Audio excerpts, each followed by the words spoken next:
guys, I welcome all of you in yet another session of 12 minutes to CLAT. So from today onwards, or basically in this series of law of torts further, we are going to understand as to what are the kind of torts that are committed by people. Okay, so अभी तक हमने basic समझ लिए torts के, हमने ये भी समझ लिया कि general defenses क्या होते हैं and so on.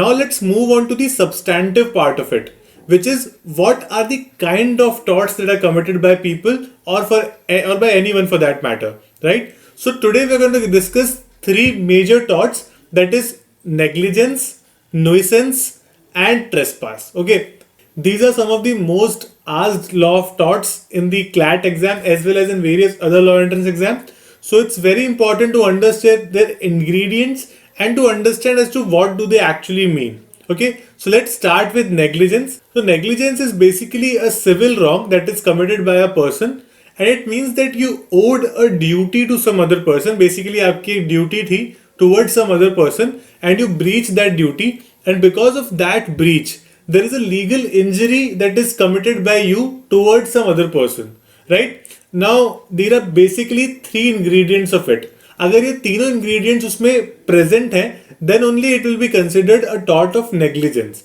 right? The first ingredient is that there is a duty to care. The second one is that you breached that duty. Okay, so there is a breach of duty to care or duty of care.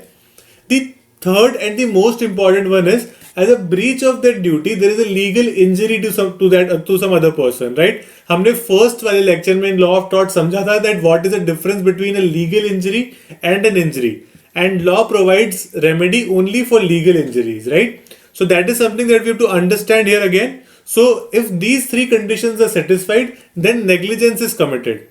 Now there is something called contributory negligence. ठीक है, इसके बहुत सारे questions पूछे जाते हैं. What is contributory negligence is something we need to understand. Okay, so contributory negligence हमें नाम से पता चल रहा है थोड़ा बहुत क्या होता है. Let me explain it with the help of an example. Okay, so for example, say you are driving a car और आपकी कार में brakes नहीं है, right? But there is some other person who is coming from the wrong side और आपकी और उसकी car का collision हो जाता है. Now obviously you had a duty इसमें कि you should have brakes in your car ideally, but the other person also had a duty कि वो सही रास्ते में बेसिकली सही साइड में ट्रैवल करे, but he was coming from the wrong side और आपकी कार कोलाइड हो जाती है. तो इस केस में सिर्फ आपकी गलती नहीं है, the other person is also liable, the other person was also negligent in this matter, right? So both of you, when both the parties are negligent in their acts towards each other, then this is called contributory negligence and no one person can be held liable. ठीक है, सिर्फ एक इंसान को आप liable hold नहीं कर सकते इस particular case में. Other than this, we hear a lot about something called medical negligence. ठीक है, medical negligence क्या होता है? नाम से पता चल रहा है when doctors commit some sort of negligence, right? Or medical practitioners for that matter. But the thing is that medical negligence prove करना is not as easy as general negligence, because medical negligence जो है ना, the standard of proof is slightly higher.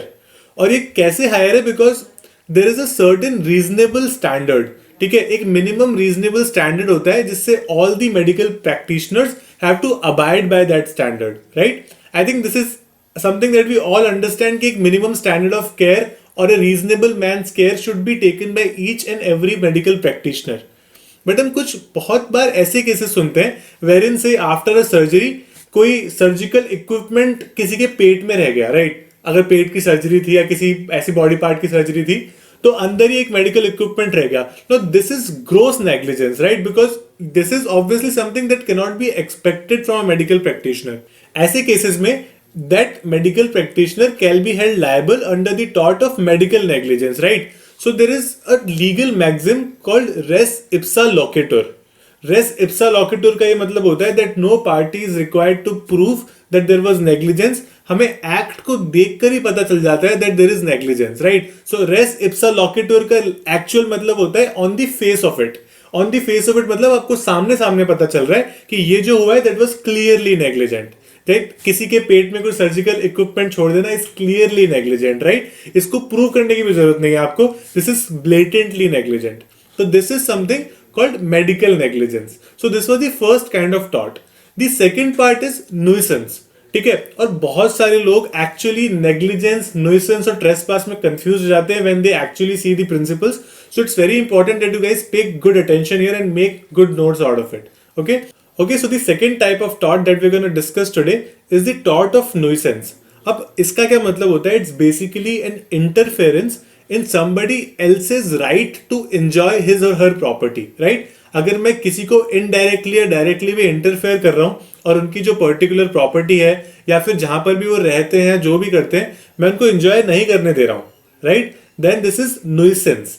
इसके दो basic ingredients होते हैं. The first one is a wrongful act, obviously tort के लिए चाहिए. The second one is damage और annoyance as the result of that act. ठीक है, इसमें हमेशा आपको एक डैमेज जरूरी नहीं है, even if the other person is getting annoyed.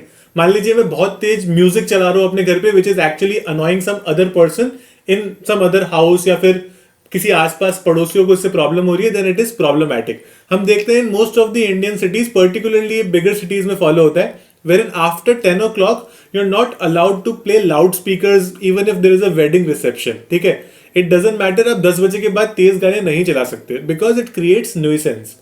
Nuisance में एक बहुत इंपॉर्टेंट चीज समझने की ये है that it's seen from a reasonable man standard, right? मान लीजिए मुझे एक ऐसी रेयर बीमारी है जिस वजह से मैं थोड़ा सा भी अगर तेज साउंड सुनता हूं तो मुझे बहुत ज्यादा अनॉयंस हो जाती है. No, that is not considered nuisance, right?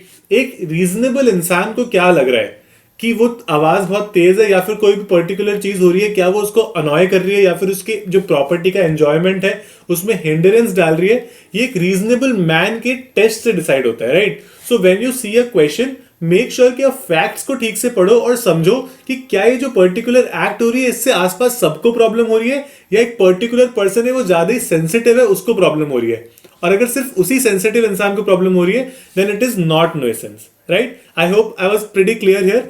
There are basically two types of nuisance. The first one is private nuisance. हमें प्राइवेट नुइसेंस का मतलब समझ में आ रहा है, wherein we are creating obstacles or basically we are not allowing some other individual to enjoy his or her property, right? वो जो अपने basically we are trying to interfere in their enjoyment of their rights or enjoyment of their property. The second type is the public nuisance. No, public nuisance का मतलब है where a lot of people are actually disturbed by the act that I am doing, right? इसका for example say I bring a machine on my land, जहाँ पे मैं वो machine चलाता हूँ तो बहुत ज्यादा मिट्टी उड़ती है, ठीक है? So there is every the entire atmosphere और पूरी जो एयर है उस एरिया की that is becoming dusty now. Okay, so say there is a hospital near by और वो सारी वहां पर जा रहे हैं वो dust, and there are other houses also जिसमें लोग काफी परेशान हो रहे हैं उस डस्ट से, राइट? सो मैं क्लियरली उनकी जो राइट है, उनका जो एंजॉयमेंट का राइट है अपनी प्रॉपर्टी पे, वो मैं हिंडर कर रहा हूं यहाँ पे, right? So this is called public nuisance. Okay, so I hope you understood the difference between private nuisance and public nuisance. Now the third and the final type of tort that we're going to discuss today is the tort of trespass. ठीक है, हम बहुत सारे लोगों को सुनते हैं that trespassers will be prohibited. ये काफी सारे boards लगे हुए होते हैं, है ना? तो क्या होता है trespass is something that we have to understand. Trespass is also a hindrance in the enjoyment of someone else's property. तो nuisance और trespass में क्या फर्क हुआ फिर? Trespass is actually very direct. Trespass का क्या मतलब होता है? फॉर एग्जाम्पल मैं किसी के घर में या किसी की प्रॉपर्टी में घुस जाता हूं, ठीक है, physically I enter that property, या फिर मैं ऐसा कुछ चीज फेंक देता हूं उनके घर में. So it's basically the major difference between nuisance and trespass here is कि फिजिकल होना जरूरी है किसी चीज का for it to become trespass, right? किसी के घर में घुस जाना बिना परमिशन के, किसी की प्रॉपर्टी पे एंटर कर जाना, इसीलिए लिखा होता है ट्रेसपासर्स विल बी प्रोसिक्यूटेड, ओके, और ट्रेसपासर्स आर प्रोहिबिटेड, राइट? कि अगर आप अंदर जाओगे तो आपके खिलाफ एक्शन लिया जा सकता है. Now there are two types of trespass. जो मैंने आपको अभी तक एग्जांपल्स दिए ना, this was trespass to property. The second type of trespass is trespass to persons, ठीक है, या ट्रेसपास टू समवन्स बॉडी. इसमें इसके अंडर कुछ कैटेगरीज होती हैं. The first category is assault and battery. ये बहुत सारे क्वेश्चंस आएंगे, आप पास्ट ईयर पेपर्स चेक करोगे, there will be a lot of questions that are asked on trespass, assault, battery and things like these. Okay, so assault और battery में एक बहुत ही थिन लाइन डिफरेंस है which a lot of us do not understand. Okay, assault का ये मतलब होता है कि अगर मैं किसी एक इंसान को जो मेरे सामने है या कहीं पे भी है, I put that person under an apprehension कि मैं उन पर अटैक करने वाला हूं. Okay, very simple thing of assault is कि मैं अपना हाथ उठाऊं किसी को देख के गुस्से में, and that person is right in front of me, तो सामने वाले को डेफिनेटली लगेगा कि मैं उन्हें मारने वाला हूं, राइट? बैटरी इससे एक स्टेज आगे है. Battery is when I actually hit that person, right. So assault और बैटरी का मतलब समझ में आया. अगर मैं ऐसे करता हूँ and I put that person under an apprehension, या मैं उनको डर लगता है कि this person can hit me, then that is assault. और बैटरी का मतलब है when I actually hit that person. Now in other type of trespass to persons, and the last concept for today that we are gonna discuss is false imprisonment. False imprisonment का क्या मतलब होता है? Where I confine a person और basically imprison a person. Imprisonment तो सिर्फ court दे सकता है. I am basically confining a person, जो कि मैं उसको बाहर ही निकलने दे रहा, मैंने बिना बात के उसको बंद कर दिया, राइट. इसके 3 मेजर इंग्रेडिएंट्स होते हैं, right. It has to be wilful. ठीक है, there has to be a wilful detention. The second ingredient is that there has to be intention on my part. मैं किसी को गलती से बंद करके चला गया किसी के घर में, या फिर मैं अपने घर में भी किसी को गलती से बंद करके चला गया बाहर से. That is not false imprisonment. That was something that I did not do intentionally.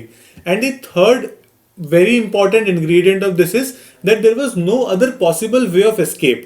For example, मैं किसी को किसी रूम में बंद कर देता हूँ, right? किसी एक पर्सन को, that will not be false imprisonment अगर पीछे एक और गेट है उस रूम में और वो वहां से बाहर निकल सकता है, because that person has an other way of escaping from that imprisonment or false imprisonment or false confinement. I hope this was pretty clear to you guys, because अगर वो कहीं और से निकल सकता है then it is not false imprisonment.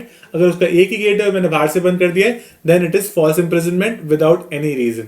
So I hope you understood as to what is the difference between negligence, nuisance, trespass, and how are they so related but very different, and what kind of questions may be asked. So if you have any doubts, you can always mention in the comment box. Please keep following us and keep liking us and keep smiling. Thank you.